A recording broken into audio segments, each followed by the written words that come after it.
नमस्कार। सबसे बड़ा सवाल देख रहे हैं आप, मैं हूं आपके साथ पूजा। दिल्ली में शराब नीति को लेकर जबरदस्त सियासी घमासान मचा हुआ है।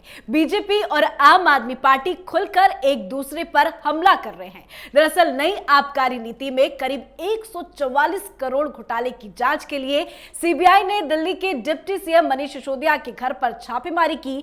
सिसोदिया के साथ साथ आबकारी नीति लागू करने वाले अधिकारियों और ठेकेदारों के ठिकानों पर भी छापेमारी हुई। दिल्ली की शराब नीति को लेकर सीबीआई की इतनी बड़ी रेड शुरू होते ही आम आदमी पार्टी ने दिल्ली के एजुकेशन वाला चैप्टर पलटा। न्यूयॉर्क टाइम्स में छपे लेख को हवाला दिया, जिसे बीजेपी ने एडवर्टीजमेंट करार दिया। सवाल उठने लगे कि दिल्ली में 144 करोड़ का शराब घोटाले का सच क्या है। आम आदमी पार्टी ईमानदार है तो फिर सीबीआई की जांच से बौखलाहट क्यों है। सवाल यह भी है कि शराब नीति पर जब सवाल उठ रहे हैं तो शिक्षा नीति की दुहाई क्यों दी जा रही है। पर अचानक से केजरीवाल ने न्यूज़पेपर का ब्रह्मास्त्र कैसे और क्यों निकाला, क्या है इसकी सच्चाई, आज इसी सवाल पर चर्चा करेंगे। बातचीत के लिए मेरे साथ स्टूडियो में मौजूद है कैपिटल टीवी के editor in chief doctor Manish Kumar. Doctor साहब, बहुत बहुत स्वागत है आपका। धन्यवाद। कल आपने ब्लैक एंड व्हाइट में ये समझाया था कि ये पूरा घोटाला किस चालाकी के तहत किया गया, पर इस चालाकी पे ब्रेक अब कैसे लगेगा? देखिए, मैं बार बार कहता हूं कि हिंदुस्तान की राजनीति का नटवर लाल अगर कोई है तो वो केजरीवाल है। He is a pathological liar. लेकिन उसे तो 2 महीने पहले ही मालूम था। भाई, उसके प्रेस कॉन्फ्रेंसेस जो रिकॉर्डेड वीडियो चलता है, लाइव दिखा करके उसे टीवी वाले दिखाते हैं, उसमें तो वो कई बार ऐलान कर चुका है कि सीबीआई मनीष सिसोदिया को जेल में डालने वाली है, उसके खिलाफ कार्रवाई होने वाली है। तो आपको क्या लगा कि वो सिर्फ भाषण दे रहा है? वो रणनीति है। यहां भारतीय जनता पार्टी और आम आदमी पार्टी ने कल 10 प्रेस कॉन्फ्रेंस एक दिन में किए, एक के बाद एक, एक के बाद एक, एक के बाद एक। क्यों हो रहा था ये? भूल जाइए सीबीआई, आबकारी, सब कुछ। खेल कहीं और हो रहा था। खेल इससे कहीं और बड़ा है।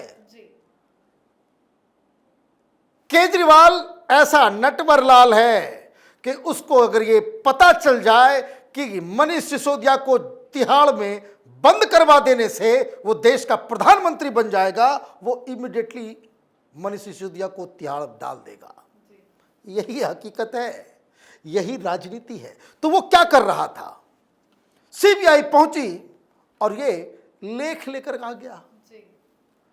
भाई, आपको तो ये कहना था कि प्रधानमंत्री गलत कर रहे हैं। आपको तो जिस तरह से तोमर जेल गया था, जिस तरीके से ये सत्येंद्र जैन जेल गया, उसके पहले भी आपने प्रेस कॉन्फ्रेंस की थी और कहा था कि देखिए, हमने सारी दस्तावेज को हमने देख लिया, पढ़ा लिखा आदमी हूं, कहीं कोई गलती नहीं है, कहीं कोई गड़बड़ी नहीं है। इस बार उसकी हिम्मत ने जवाब दे दिया और वो पिछले 2 महीने से जान रहा है कि आज न कल सीबीआई आएगी, मनीष सिसोदिया को गिरफ्तार करेगी, ईडी भी आएगी, कोई बचने वाला नहीं है। इसलिए इसने पहले से ही एक तैयारी कर ली। ये जो आर्टिकल वो दिखा रहा है, अभी बहुत जगह छपेगा। वो ऑलरेडी ही हैड एंटिसिपेटेड कि मनीष सिसोदिया को जेल में डाला जाएगा, इसलिए वो ये तो नहीं कह रहा कि हमने हॉस्पिटल्स अच्छे कर दिए। जब सत्येंद्र जैन को उठा ले गई एजेंसी, तो ये कहता था कि हम तो सेवा कर रहे हैं, मुफ्त इलाज कर रहे हैं, हॉस्पिटल बढ़िया कर रहे हैं, मोहल्ला क्लिनिक बना रहे हैं, देखिए इसको उठा के लेके चले गए। अब जब मनीष सिसोदिया को पकड़ के आप ले गए, जब कार्रवाई शुरू हुई, तो आपने क्या किया? आप वो आर्टिकल दिखाना शुरू किया। देखिए न्यूयॉर्क टाइम्स में क्या हो गया? उसको सर्टिफिकेट की जरूरत है, न्यूयॉर्क टाइम्स की सर्टिफिकेट की जरूरत है। और ये टाइम्स के बारे में अगर आपने कह दिया तो ये जरूर पूछना चाहिए कि उस लेख का राइटर एक खालिस्तानी समर्थक है, उसके ट्विटर अकाउंट्स पे जाए, आपको मिल जाएगा। सीए हो तो मोदी के खिलाफ, आर्टिकल 370 हो तो मोदी के खिलाफ।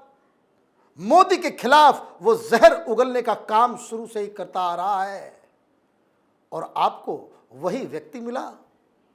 फोटो किसने दिया, कहां से आई फोटो? और इतनी भी अकल नहीं लगाई कि आपने जो तस्वीरें लगाई वो प्राइवेट स्कूल का था। मनीष सिसोदिया को उन तस्वीरों में जो स्कूल दिखाया जा रहा है उसका दिल्ली सरकार से कुछ लेना देना नहीं है। मदर मेरी स्कूल, मयूर विहार, दिल्ली, उसकी तस्वीरें हैं, ये प्राइवेट स्कूल है। और लिख दिया, और आप कह रहे हो कि भाई देखिए ये छप गया उससे। दरअसल रणनीति क्या है केजरीवाल की?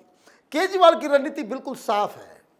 वो इसके जरिए प्रधानमंत्री की रेस में मोदी के सबसे करीब आना चाहता है जी। और इसलिए इसने क्या किया, इसको लगा कि मैं समझ रहा हूं कि क्या ये पूरा खेल हुआ है। कल ये जो प्रेस कॉन्फ्रेंसेस एक के बाद एक अमित शाह ने बता दिया who is the boss. Amit Shah के प्लान में केजरीवाल की सारी प्लानिंग, सारा योजना उसका जो है वो धाराशायी हो गया। क्यों? सीबीआई की टीम आई, ये सवेरे सवेरे अवतरित होता है और वही ट्रिक वीडियो बना करके डाल देता है मुस्कुराते हुए। इज फाइन एक्टर, देखिए किस तरह मुस्कुरा के करता है। तो वो मुस्कुराते हुए बताता है कि देखिए ये सारा कुछ है, और उसके बाद बोलता है कि हम काम रोकेंगे नहीं, काम को रुकने नहीं देंगे, देश को नंबर 1 बनाना है, ये हमारा फोन नंबर है, मिस्ड कॉल मारो। अब आप समझे आपको क्या बोलना था, आप वहां मिस्ड कॉल में लग गए। वो क्यों? क्योंकि वो एक ऐसा, इसको कह सकते कि एक ऐसी चाल थी केजरीवाल की कि इसको लगा, होता क्या कि जो मैनियक होते हैं ना, जो नार्सिसिस्ट किस्म के लोग होते हैं, जो आत्मकामी व्यक्ति होते हैं, आत्ममुग्ध लोग जो होते हैं, इनको ये लग रहा है कि हमारे फार्मूले में कोई दिल्ली मॉडल कोई मॉडल वॉडल नहीं है। मीडिया वालों को पैसा दे दो, दिल्ली मॉडल दिल्ली। और केजरीवाल जो है अभी एक बिल्कुल नेशनल लीडर बन गया है। उसके सारे जो चंडाल चौकरी है उसके आसपास जो आम आदमी पार्टी से पैसे कमाते हैं, घोटाले का पैसा का उनके पास भी जाता है, वो बताता रहता है कि देखिए केजरीवाल जी अभी मोदी के बराबर आप आ गए, बस थोड़ा सा ही पीछे हैं, थोड़ा सा पीछे हैं, बस किसी तरीके से वहां पे पहुंच जाना है कि ताकि सारा विपक्ष जो है वो आपके सामने सरेंडर कर दे और आप एक अल्टरनेटिव बनकर के उतरे। वो क्यों मैं कह रहा हूं, सुनिए सारे लोगों को। आम आदमी पार्टी का कोई आ रहा है, कुछ इधर उधर बात नहीं कर रहा, कहां गड़बड़ हुआ, क्या हुआ, नहीं हुआ, उसके बारे में बात नहीं करेगा। वो क्या कहेगा कि आज मोदी के सामने एक अल्टरनेटिव खड़ा हो गया है। अरे भाई, आसमान से अल्टरनेटिव गिरता है, करोगे चोरी, जाएंगे तुम्हारे मंत्री जेल, और अल्टरनेटिव क्रिएट करोगे। अब उसने ये मिस्ड कॉल और ये सब, मैं आपको बता दूं, अगर ये फेल नहीं होता, भारतीय जनता पार्टी को इमीडिएटली ये बात समझ में आ गई। अमित शाह ने फौरन दिल्ली के नेताओं और तमाम प्रवक्ताओं को आदेश दिया, गो ऑल आउट। एक एक सेंटेंस जो केजरीवाल के ग्रुप के तरफ से निकलेगा उसका जवाबी कार्रवाई होना चाहिए। हुआ भी, और इसलिए जब हुआ तो क्या हुआ मैं आपको बता दे रहा हूं उसकी क्या प्लानिंग थी कि मिस्ड कॉल, इसको लगा कि जनता उमड़ पड़ेगी, तमाम लोग जो मोदी विरोधी हैं वो मिस्ड कॉल मारना चालू कर देंगे। और इसकी ये प्लानिंग थी कि वो घर में बैठ के, मैं आपको बता दूं केजरीवाल का घर वॉर रूम की तरह कल दिन भर काम किया। कौन कब कहां प्रेस कॉन्फ्रेंस करेगा, कौन कौन बुलाया जाएगा, जो रिपोर्टर्स हमारे मित्र लोग हैं उनको बार बार फोन आम आदमी पार्टी से, अभी उसका होने वाला, अभी उसका होने वाला। सारे पीसीआर टीवी मालिकों को केजरीवाल के घर से फोन जा रहा था कि इसको लाइव दिखाइए, इसको लाइव दिखाइए, और फौरन उसकी जवाबी कार्रवाई शुरू हो गई। ये करना ये चाह रहा था कि वो कहते कि भाई मिस्ड कॉल आना शुरू हो गया है, मिस्ड कॉल आ रहा है, लाखों की संख्या में लोग जो है केजरीवाल के साथ आ रहे हैं और ये बवाल मचता, कुछ टेलीविजन चैनल चलाने लगते कि देखिए मनीष सिसोदिया के खिलाफ कार्रवाई हो रही है, इतने सारे लोग केजरीवाल के साथ जा रहे हैं। ये तमाशा, ये ड्रामा करना चाह रहा था जी। हुआ ये तो आया, भाषण दे दिया, इसे लगा कि शाम तक में स्थिति बदल जाएगी। लेकिन जिस हिसाब से भारतीय जनता पार्टी ने काउंटर करना शुरू किया कि आपका प्रेस कॉन्फ्रेंस लाइव तो इधर भी प्रेस कॉन्फ्रेंस लाइव, और जो एक सवाल को इन्होंने पकड़ के रखा जिसको ये दिन भर अवॉइड करते रहे कि भाई बताओ कि ये 2% से 12% तुमने क्यों किया, ये बताओ कि तुमने बियर के कैरेट के ऊपर 50 रुपए विदेशी बियर के ऊपर तुमने छूट क्यों दी, ये बताओ कि तुमने 30 करोड़ रुपए अपने एक रिश्तेदार को जो वेंडर के लिए अप्लाई किया था, जिसको लाइसेंस नहीं मिल पाया, क्लियरेंस नहीं मिला, उसको आपने क्यों पैसा लौटाया। उससे जब पूछा जा रहा था लगातार कि 144 करोड़ रुपए तुमने वेव ऑफ क्यों किया ये शराब माफिया का, इसका वो जवाब कोई नहीं दे सका। वो जो आता था आम आदमी पार्टी की तरफ से वही झुंझुना कि देखिए हम लोग एजुकेशन में बड़ा अच्छा काम कर, भाई एजुकेशन में अच्छा काम करो, एजुकेशन का डिबेट होगा तो ये होगा। तो ये जो कलई खुली मीडिया में, आप ये कह सकते हैं कि अब तक जितने भी इसने पैसे दिए, जितने भी इसने खर्च किए टेलीविजन के ऊपर, कल सब नाले में बह गया, क्योंकि इसकी कोई भी प्लानिंग वो चल नहीं सकी।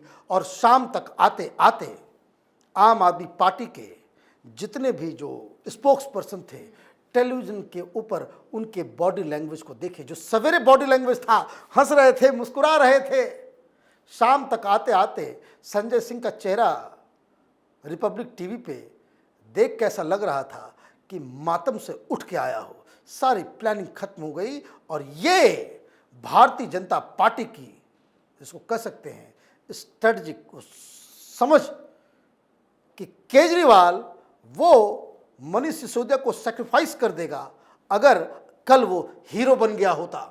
लेकिन अमित शाह ने इसकी चालाकी को पकड़ा और इसके सारे प्लान धरे के धरे रह गए। जी, तो कहते हैं भ्रष्टाचारी जितना चाहे उतना ईमानदारी का चोला पहन ले, वो भ्रष्टाचारी ही रहता है। जिस दिन इस घोटाले की जांच सीबीआई को दी गई, उसी दिन केजरीवाल सरकार ने शराब नीति वापस ले ली। अगर शराब नीति में कोई घोटाला नहीं था तो उसको वापस क्यों लिया गया? यहाँ शिक्षा नहीं, शराब की बात हो रही है। सच तो यही है कि आम आदमी पार्टी जनता को मूर्ख ना समझे। इसे बड़े घोटाले पर आप अपनी राय कॉमेंट करके जरूर लिखें। लेकिन मनीष जी, जाते जाते आपको बधाई देना चाहूंगी, हमारा परिवार बड़ा हो गया, 3 मिलियन सब्सक्राइबर हो गए। बहुत बहुत धन्यवाद और बहुत बहुत मुबारकबाद कैपिटल टीम के सारी टीम की तरफ से अपने दर्शकों को, जिन्होंने यहाँ तक हम लोगों को पहुँचाया, और इसी तरह से आपका आशीर्वाद हम लोगों को मिलता रहे, इस उम्मीद के साथ, ताकि हम और भी ज़्यादा मेहनत कर सके, और भी ज़्यादा प्रोग्राम कर सके और आपके लिए सच लाने की लगातार कोशिश करते हैं। जी, बहुत बहुत शुक्रिया, धन्यवाद। आप सभी का भी बहुत बहुत शुक्रिया कैपिटल टीवी से जुड़ने के लिए। देखते रहिए कैपिटल टीवी। नमस्कार।